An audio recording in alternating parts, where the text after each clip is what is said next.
देखो, जीवन जो होता है ना सीखने का नाम है। और जो हमारा सबसे अच्छा शिक्षक होता है वो हमारा खुद का अपना जीवन का अनुभव होता है। मतलब हर इंसान अपना शिक्षक खुद है। जब भी देखो लाइफ में कोई भी दुख मुसीबत परिस्थिति और परेशानी होती है ना, हम क्या करते हैं, बहुत आसान तरीका खोजते हैं, इसके उसके कंधे पे चले जाते हैं, सिर्फ और सिर्फ अपने जीवन का दुख का व्याख्यान करते रहते हैं और क्या बोलते हैं, पता नहीं मेरा भाग्य का क्या दोष है, भगवान मेरे साथ ही क्यों ऐसा करता है। और इन द मीन टाइम होता क्या है, जितने लोगों से आप बात करते हो ना, सिर्फ और सिर्फ आप मजाक के पात्र बन के रह जाते हो। कोई आपका हल नहीं निकालने वाला है। रेयरली कभी कोई ऐसा आपको आदमी मिलता होगा जो आपको उठने में मदद करेगा। नहीं तो होता क्या है, 99% लोग जो होते ना, सिर्फ और सिर्फ आपका मजाक ही मजाक उड़ाएंगे कि अरे इसको तो रोने की आदत है। तो पहली बात, लाइफ में हमेशा दिमाग में गांठ बांध लो कि दुख मुसीबत तकलीफ़ सबके लाइफ में आती है, कॉमन है। ठीक है, ये सबके लाइफ में, क्योंकि कोई भी 100% कर्म तो कभी करता ही नहीं है। हाँ, तो जैसा कर्म रहता है वैसा टाइम टू टाइम फल हमको मिलता रहता है। इसलिए लाइफ में सीखो, और सीखने के लिए ना अपने लाइफ का एनालिसिस खुद करो। जब आप अपने लाइफ का एनालिसिस करना शुरू करोगे ना, चुपचाप अकेले बैठोगे, शांत में बैठोगे ना, तब आपको पता चलेगा कि इतने साल के जो मेरी आयु हो चुकी है, अभी जो भी आयु है XYZ, और जो भी आप करते हैं काम, आपने जो भी किया है, कहाँ कहाँ आपने क्या क्या गलती की है, उसी का आज आपको ये फल मिल रहा है। तो उससे बेनिफिट क्या होगा कि आप खुद अपने शिक्षक बन गए, अपनी गलती को भी खुद देख रहे हो।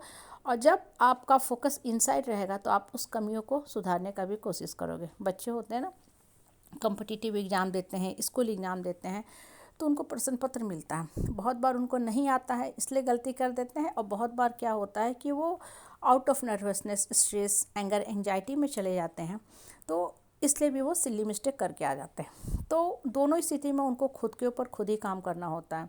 वो बैठ के सोचते हैं कि हमने क्या क्या गलती की, फिर एक पॉइंट बनाते हैं कि अच्छा ये मेरा वीक पॉइंट है। पहले हमको मानसिक रूप से स्वस्थ होना है।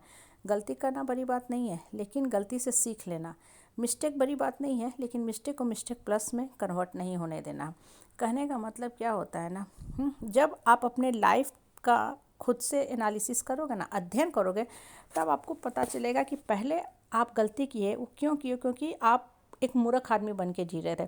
आपको लग रहा था कि जिस समाज परिवार में इतने सारे हम हित नाता रिश्तेदारों से घिरे हुए ना, XYZ रिश्तेदार के रिश्तेदार के रिश्तेदार, ये सब मेरे अपने हैं। एक्चुअली कुछ भी दुनिया में आपका अपना नहीं है। जिस दिन इस भ्रम से निकल लोगे ना कि हमको अपने जीवन की जो गाड़ी है खुद अपने बल पे खींचना है, इसलिए हमारा फोकस इनसाइड होना चाहिए, ना कि आउटसाइड होना चाहिए, तब आपको बुद्धि खुलने लगेगी। लोगों की बुद्धि जो होती है ना, जल्दी खुलती नहीं जब तक वो ठोकर ना खाए।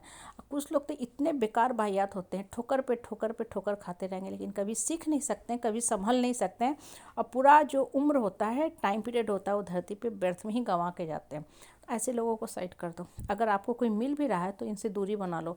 हमेशा उठने वालों के साथ बैठो। जब आप उठने वालों के साथ बैठोगे ना, तो आपका मन मस्तिष्क खुलेगा। जीवन में बढ़ने के लिए ना मन का खुलना बहुत ज़रूरी है, और मन का टूटना भी ज़रूरी है। इसलिए जब भी आप रिश्तेदार या परिवार में बैठते हो ना, जिन लोगों से मन आपका टूट गया है, आपका भगवान ने भला कर दिया, क्योंकि अब आप दोबारा उनके पास नहीं जाओगे रोने और मजाक के पात्र बनने। कोई आपको सहारा नहीं देने वाला है। ये कहीं लिख लो, कोई आपको सहारा नहीं देने वाला है। आपको अपना सहारा खुद बनना है, अपने आप को खुद मजबूत करना है, और उसके लिए आपको अपने ऊपर काम करना है। जब लाइफ का एनालिसिस करोगे ना, उस दिन आपको पता चलेगा कि अच्छा, ये जो भी कुछ मेरे साथ हुआ, लोगों ने मेरे साथ गलत व्यवहार किया, वो सब मेरे ही भूलों का परिणाम है। हम बहुत ज़्यादा लोगों पे डिपेंडेंट हो गए थे। हम समझ बैठे थे कि ये मिथ्या जो लोग हैं ना, मीठी मीठी बातें करते हैं, हमको सर पे बैठाए हुए हैं, सोने की घड़े की तरह सर पे रखे रहते हैं, चने की झाड़ पे चढ़ा देते हैं।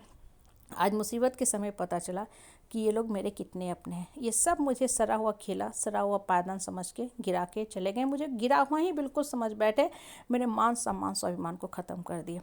ठीक है, ये बातों का ज्ञान आपको अब हुआ है। ठीक है, बहुत अच्छी बात है। जब जागो तब सवेरा। अब अपने ऊपर काम करो। लाइफ का अध्ययन कर लिए, एनालिसिस कर लिए ना, सबको साइड कर दो या साइड कर दो। बेकार के फिजूल के लोगों की बातों को भी दिमाग से हटा दो। दिमाग को एकदम शांत कर लो, हल्का कर लो, ठंडा कर लो।